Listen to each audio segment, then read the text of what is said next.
मैं आदरणीय अजय सर से अनुरोध करूँगा कि आप परिषद की ओर से, अपनी ओर से आपके जो विचार हैं और उसको साझा करते हुए जो लोग भी इसमें जुड़े हुए हैं, जो लोग हम लोग को सुन रहे हैं, सबको मार्गदर्शित करने का कष्ट करें। Ajay sir. Thank you Pradeep ji. काफी अच्छी तैयारी के साथ जो है आपने इस कार्यक्रम को जो है संपन्न कराने की ओर अग्रसर है। निदेशक महोदय अगर जो है उनको समय रहेगा तो मे भी हो सकता है 1 बजे के आसपास जुड़े। We are eagerly waiting for him, है ना। मॉर्निंग से वो इसलिए नहीं जुड़ पाए क्योंकि उनको एक मीटिंग में जाना था। मुझे बहुत अच्छा लगा। सुबह से हम लोगों ने सौम्या पांडे जी को सबसे पहले सुबह सुना हुआ था। किरण डंगवाल जी, प्रोफेसर किरण डंगवाल जो लखनऊ विश्वविद्यालय में उनको सुना। चंद्रकला त्रिपाठी मैम जो पूर्व प्राचार्य हैं महिला महाविद्यालय काशी हिंदू विश्वविद्यालय वाराणसी की, उनको हम लोगों ने सुना। कश्यपी जी को सुना। हमारी अपर शिक्षा निदेशक ललिता मैम जी को हम लोगों ने सुना। हम लोगों ने हिमानी बुंदेला जी की स्टोरी उन्हीं के शब्दों में सुनी। बीच बीच में हम लोगों ने प्रदीप जी को सुना, है ना।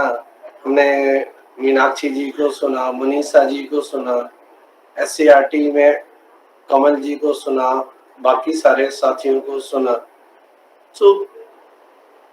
काफी अच्छी ब्रेन स्टॉर्मिंग हुई और काफी अलग अलग, काफी डाइवर्स आइडियाज और थॉट्स जो है, और ऑब्वियसली फार एंड अगेंस्ट, है ना, सुनने को मिला। और सबके अपने रीजन है क्योंकि सब लोग इस डाइवर्सिफाइड सोसाइटी से आए हुए हैं।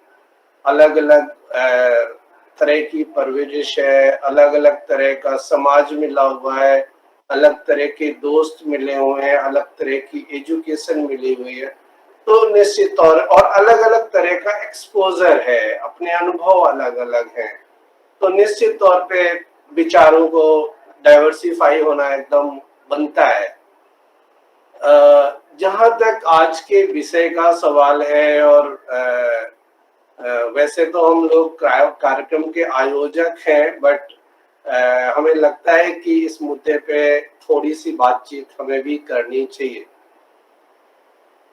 और बीइंग साइंस स्टूडेंट में मेरा देखने का नजरिया जो है इस दुनिया को थोड़ा साइंटिफिक है।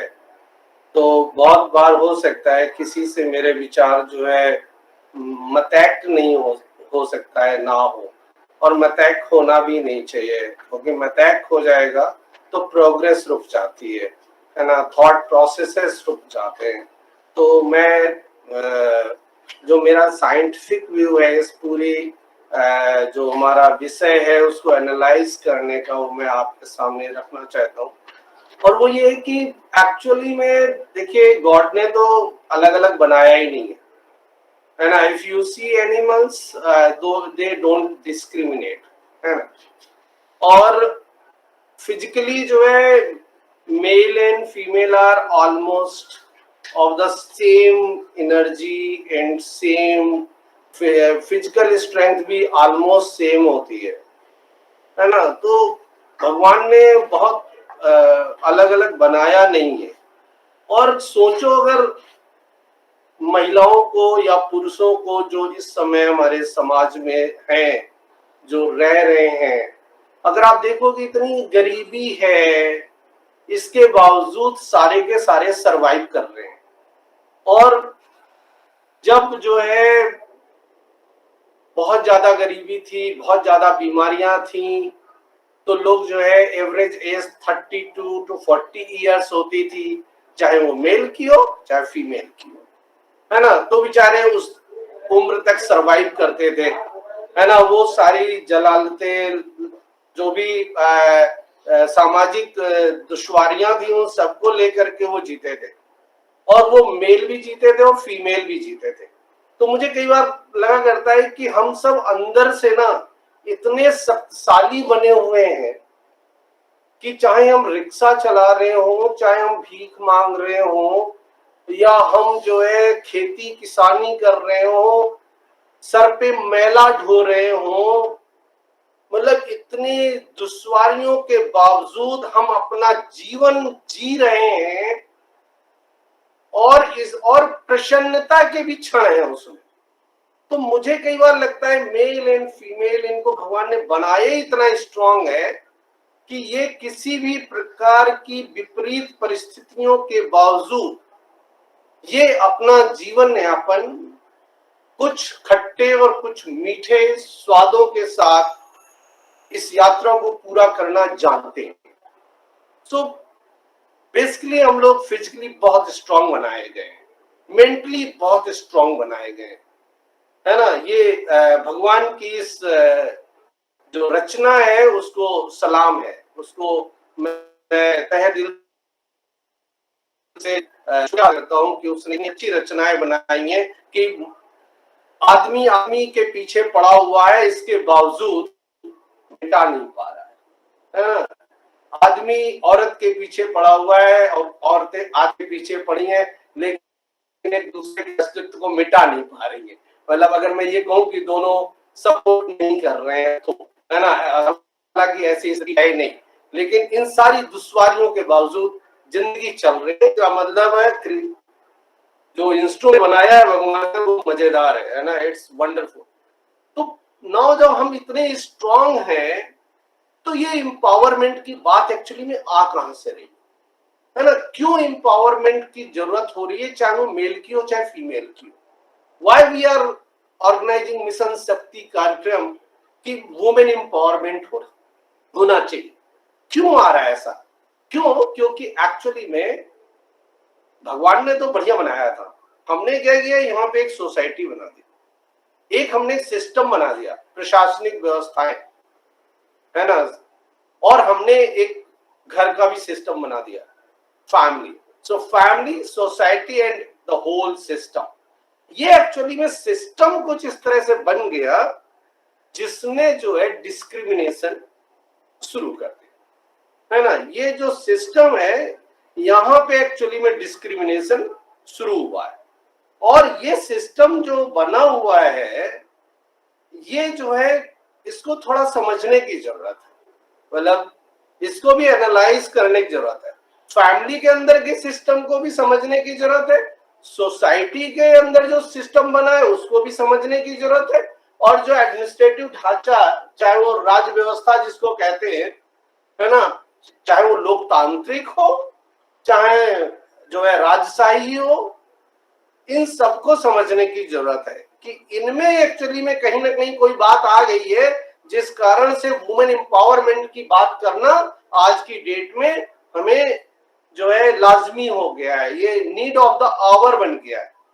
तो ऐसा नहीं है कि अगर जो है ये सारे जो है मेल जो एम्पावर्ड फील कर रहे हैं, या ये माना जा रहा है कि मेल्स आर एम्पावर्ड, तो ऐसा नहीं है कि सबके पास नौकरी है ना। All are not officers, all are not rich and all are not privileged,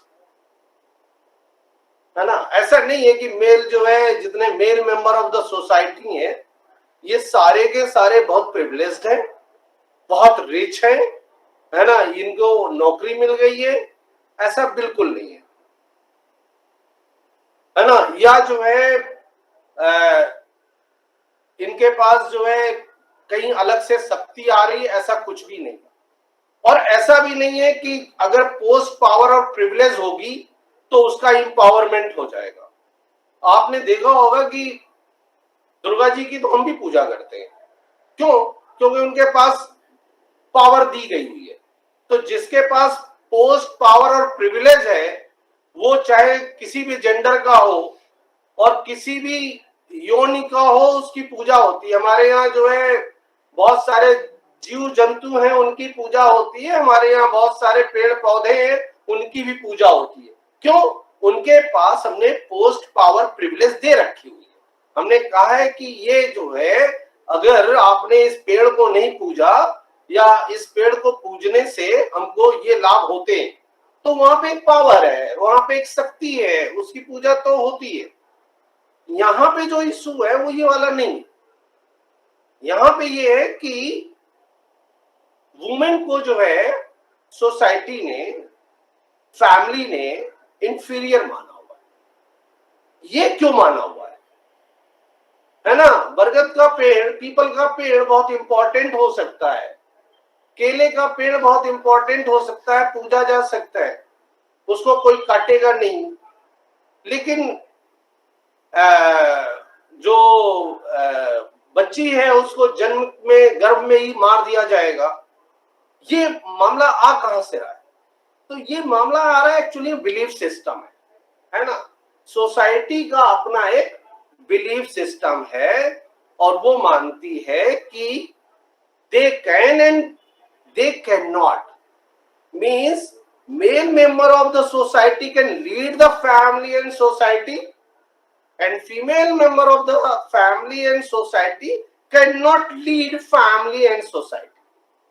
ये जो मुद्दा है ये एक्चुअली में पूरा का पूरा जड़ है, जहां से जो है हमको वुमेन एम्पावरमेंट की तरफ जाना पड़ रहा है। अब इस बिलीफ सिस्टम को हमें कैसे तोड़ना है ये एक्चुअली में बहुत इंपॉर्टेंट है।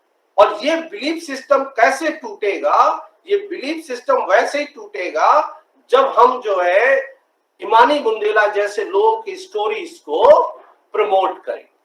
ये बिलीफ सिस्टम ऐसे ही टूटेगा जब हम जो है, जो हमारे आज की डेट में जो फीमेल लीडर्स हैं उनको जब हम आइकॉनिक कंडीशन देंगे, उनको हम प्रमोट करेंगे, उनको पब्लिसाइज करेंगे, तब ये बिलीफ सिस्टम टूटेगा। The belief that they can lead family and society.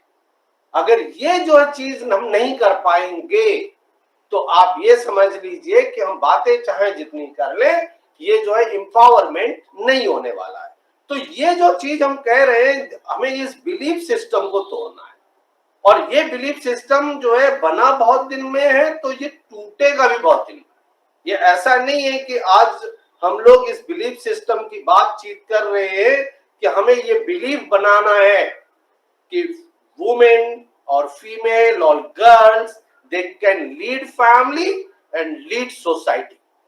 तो इसको करने के लिए जो है एक्चुअली में लोगों को लग रहा होगा कि यार जब सारे बढ़िया से जी रहे हैं तो एक्चुअली में इसमें लॉस कहां पे है? अगर किसी को लग रहा हो कि यार अगर ना वुमेन एम्पावरमेंट किया जाए, जैसे मैं इस पे फोकस है हम लोगों का फॉर द लास्ट 6-7 ईयर्स, हम लोग SCRT में इस तरह के इंक्लूसिव एजुकेशन है ना, चाहे वो जेंडर का हो, चाहे CWSN का हो, चाहे बहुत सारे इंक्लूजन्स होते हैं, उस पर हम लोग काम कर रहे थे।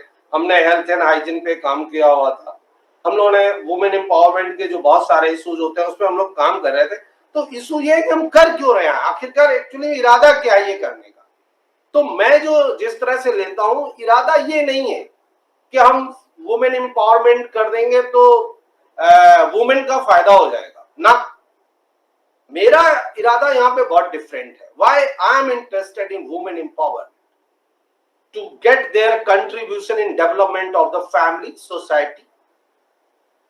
हमें जो है महिलाओं का सशक्तिकरण या उनका एम्पावरमेंट इसलिए नहीं करना है कि मुझे ये लग रहा है कि नहीं कोई आदमी जो है नीचे है तो उसको ऊपर उठाना, नहीं, मुझे पता है उनमें सब कुछ है।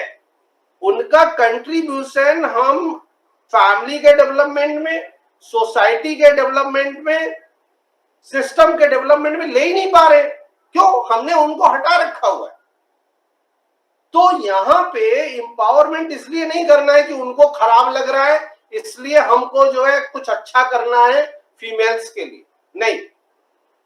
वो सशक्त हैं, जैसे हमने आपको शुरुआत में बताया कि भगवान ने तो यार बढ़िया बढ़िया बना के भेजा हुआ था, है ना। उसने कोई जो है इसमें मतलब इसमें डंडी नहीं मारी थी उसने, कि बनाते समय उसने सोचा हो कि नहीं मेल को थोड़ा स्ट्रांग बनाते हैं, फीमेल को थोड़ा कमजोर बनाते हैं।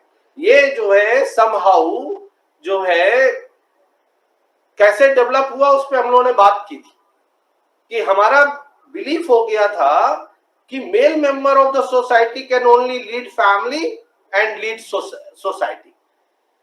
ये जो है हमें तोड़ना है और साथ में हमें करना क्या है, हमें get their contribution in development of family and society and system. ये हमें इंश्योर करना है, उनका हमें कंट्रीब्यूशन लेना है so that they can contribute and get prestige and privileges and powers। तो ये करने के लिए क्या करना पड़ेगा, है ना? किसी का कंट्रीब्यूशन अगर आपको लेना हो तो क्या करना चाहिए, है ना? ये भी बहुत इंपॉर्टेंट चीज है कि अगर किसी का कंट्रीब्यूशन लेना हो, मैं अपने ऑफिस में अगर किसी का कंट्रीब्यूशन लेना चाहता हूं, मैं अपनी फैमिली में अगर किसी का कंट्रीब्यूशन लेना चाहता हूं, तो मुझे क्या करना चाहिए? मुझे उसका सम्मान करना चाहिए, हमें उसकी इज्जत करनी चाहिए। अगर हम इज्जत नहीं करेंगे तो हमें उनका कंट्रीब्यूशन नहीं मिलेगा, और अगर हमें कंट्रीब्यूशन लेना है तो हमें उनकी इज्जत करनी पड़ेगी। तो इज्जत यहां सबकी करनी चाहिए। मैं ये नहीं कहूंगा कि इज्जत इनकी करनी चाहिए उनकी करनी चाहिए, इज्जत अमीर की भी करनी चाहिए, गरीब की भी करनी चाहिए, क्योंकि गरीब का भी कंट्रीब्यूशन चाहिए। हमें रिच वुमेन का भी चाहिए, हमें गरीब वुमेन का भी कंट्रीब्यूशन चाहिए। हमें जो है पढ़े लिखी महिला का भी सम्मान करना है, अनपढ़ महिला का भी सम्मान करना है, हमें गांव वाली महिला का भी सम्मान करना है और शहर वाली महिला का भी सम्मान करना है। हमें यूनिवर्सिटी में प्रोफेसर है महिला, उसका भी सम्मान करना है, और जो है गांव घर में जो अपने दैनिक काम कर रही है, चाहे वो कंडे ही क्यों ना पाती हो, गोबर के कंडे, है ना, उनको अलग अलग जगहों पे अलग अलग नाम दिया गया होगा, चाहे वो काम ही क्यों ना करती हो, मुझे उसको सम्मान देना चाहिए। Then only we can take their contribution in the development of this family and society। दूसरा ये कि हमें उनको जो है opportunity to learn skills and knowledge, ये हमें प्रोवाइड कराना चाहिए। हमें उनको अपनी स्किल को अपग्रेड करने, अपने नॉलेज को अपग्रेड करने की अपॉर्चुनिटी डे वन से देनी चाहिए। हमें उनको अपॉर्चुनिटी टू ग्रो देना चाहिए, है ना? वो जिस भी तरह से, चाहे वो अलग अलग, मतलब फिजिकल ग्रोथ, मेंटल ग्रोथ, है ना, इनकी अपॉर्चुनिटीज हमें देनी चाहिए, और उसके लिए जो है हमें सारी वो सुविधाएं देनी चाहिए जो कि सुविधाएं किसी भी के लिए जरूरी हैं, किसी के लिए भी जरूरी है। में जो है, चाहे वो जैसे हम लोग बहुत सारे लोग पेट्स पालते हैं और वो उनकी ग्रो का ध्यान रखते हैं, कहते हैं इसको ये फूड चाहिए, मतलब डॉग्स के लिए आप अलग से फूड ला सकते हो, और आप अपने घर में अगर जो ह्यूमंस हैं उनके ग्रो के लिए क्या करना चाहते हो, तो उनके ग्रोथ के लिए भी हमें एक्चुअल में ये सारी चीजें करनी चाहिए। उनको अपॉर्चुनिटी टू ग्रो देना है, अच्छा खाना पीना, अच्छा इन्वायरमेंट, है ना, अच्छे उपकरण, व्हाटएवर जो ग्रो करने के लिए जरूरी है। अपॉर्चुनिटी टू एक्सप्रेस अपनी बात, अपनी भावनाएं, अपने चीजें, अपनी आवश्यकताएं एक्सप्रेस करने की जो है हमें छूट देनी चाहिए, है ना? दे कैन एक्सप्रेस कि हाँ मेरी ये नीड है, I want this, I want this. मैं ये नहीं कह रहा हूं आप कारण ना पूछे, यस आप कारण पूछिए, कोई बुराई नहीं है ना, क्योंकि care is a part of it, है ना? हमें केयर करनी है, ऐसा नहीं है कि खुला छूट नहीं देना है किसी को, चाहे वो मेल हो या फीमेल हो, है ना? ये नहीं है कि हम जो है अपॉर्चुनिटी टू एक्सप्रेस दे रहे हैं, इसका अर्थ ये नहीं है कि हम उसके बाद कोई सवाल नहीं पूछेंगे, ये सब पूछेंगे, है ना? क्यों? वी आर पेरेंट्स, अगर हम पेरेंट्स हैं तो पूछेंगे जरूर कि ऐसा क्यों, लेकिन हमें ऐसी अपॉर्चुनिटी जरूर देनी चाहिए, ऐसा इन्वायरमेंट देना चाहिए जहां पे चाहे बच्चा हो चाहे बच्ची हो, दिव्यांग हो चाहे जैसी हो, वो अपनी बात कह सके। अपॉर्चुनिटी टू टेक डिसीजंस, है ना? ये जो है अभी हमारे जो पूर्व में बहुत सारे वक्ता थे उन्होंने भी इसको बहुत तेजी से रखा हुआ है कि हमें अपॉर्चुनिटी टू टेक डिसीजंस ये देना चाहिए, यस देना चाहिए, है ना। हमें जो है अपॉर्चुनिटी टू टेक डिसीजन देना चाहिए, बट हमें क्वेश्चन जरूर करना चाहिए। I am not of this view कि नहीं, हम क्वेश्चन कोई नहीं पूछे, है ना। मेरी बेटी है या मेरा बेटा है और वो अगर देर रात घर से आता है, दैट डजंट मीन कि वी विल अलाउ कि यार हम नहीं पूछेंगे, है ना। ऐसा नहीं, हम पूछेंगे। क्यों? आपकी सुरक्षा और संरक्षा हमारे उस केयर पे निर्भर है ना। हर एक की ग्रोइंग स्टेज होती है और उस ग्रोइंग स्टेज में जब वो छोटे होते हैं तो उनकी समझ कम होती है, तो हमें पूछना है। पूछने का अर्थ ये कदापि नहीं कि हम उनको जो है कुछ करने से रोकना चाहते हैं। पूछने का अर्थ है कि हम इवेलुएट करना चाहते हैं कि वो जो डिसीजंस ले रहे हैं वो ठीक है क्या, उसमें कुछ सुधार की आवश्यकता तो नहीं है। तो ये जो है अपॉर्चुनिटी टू टेक डिसीजन देना है, लेकिन हाँ ये इट शुड बी गाइडेड, है ना। इट शुड बी गाइडेड, है ना। आखिरकार गाइडेंस नहीं मिलेगा तो फिर हम आगे कैसे बढ़ेंगे। हमारे गुरु ने भी हमको गाइड किया हुआ है ना। हमारी मदर ने हमको गाइड किया हुआ है, हमारे फादर ने हमको गाइड किया हुआ है, हमारे ग्रैंड पास ने हमको गाइड किया हुआ है। तो guidance is always needed when you are going to take decisions. Accepting and honouring ways of life, है ना।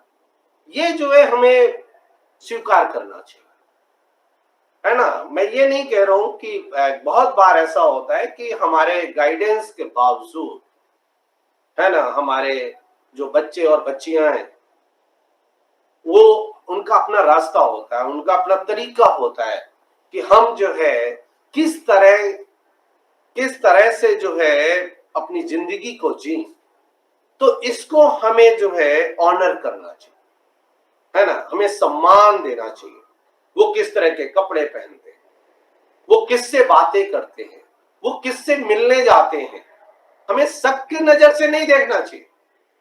बहुत अजीब सी बात है, ये मैं इसलिए कह रहा हूं कि अगर जो है कोई भी फीमेल चाहे जितने अच्छे रिलेशन क्यों ना रखती हो, किसी मेल के साथ अगर कभी भी देख ली जाती है तो पुरुष तो कितना डाउट करते हैं, आई डोंट नो, महिलाएं तो 100% करना शुरू कर देते हैं। They start doubting her character, and this is one of the worst thing. We are not accepting her way of life, है ना।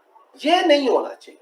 हमें उसको ऑनर करना चाहिए कि ठीक है, आपके अपने निर्णय हैं और हम आपके निर्णयों के साथ खड़े हैं। हाँ, अगर डिसीजन मेकिंग में आपको लगता है कि वो अभी बालिग नहीं है और वो उसको लगता है कि नहीं इनको सुझाव की आवश्यकता है, या आपको लगता है कि सुझाव देने की आवश्यकता है, तो आपको अपनी भाषा शैली, शब्द का चयन ऐसा करना चाहिए कि वो जो है सुझाव सकारात्मक लगे, निर्देशात्मक ना लगे। तो ये जो चीजें हैं कि हम कैसे एम्पावर करेंगे, these are the ways to empower a women, है ना। और अगर हमने ये अपॉर्चुनिटीज उनको दी हुई हैं तो निश्चित तौर पे एक समय आएगा जब हमें विश्वास हो जाएगा कि चाहे हमारे घर का बच्चा हो, चाहे हमारे घर की बच्ची हो, वो परिवार को जो है लीड कर सकती है, वो सोसाइटी को लीड कर सकती है, और वो जो है इस पूरे तंत्र को लीड कर सकती है। और ये जिस दिन हमारे अंदर बिलीफ सिस्टम जाग जाएगा, मेन दास से हम सब जो है एक बराबर का जो है, जो हमारा वो है, हमारी जो बराबर की साझेदारी है वो हमें दिखाई देने लगेगी, और हम जो है मेल एंड फीमेल दोनों जो है सोसाइटी, फैमिली और सिस्टम के जो है तंत्र के विकास के लिए एक साथ कंधे से कंधा मिलाकर चलने में सफल होंगे। सो थैंक यू, है ना। और मैं एक बार फिर से, निदेशक महोदय अभी उपस्थित नहीं हो पाए हैं, तो मैं आप सभी लोगों का एक बार पुनः स्वागत करते हुए और आपके जो भी आपकी जो विचार रहे हैं उनका सम्मान करते हुए मैं इस कार्यक्रम को समाप्त करने की घोषणा करता हूं। और thank you each and everyone who participated in this program.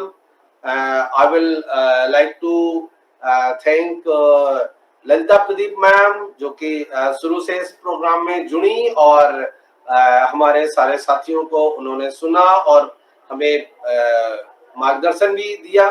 So thank you everyone, bye bye.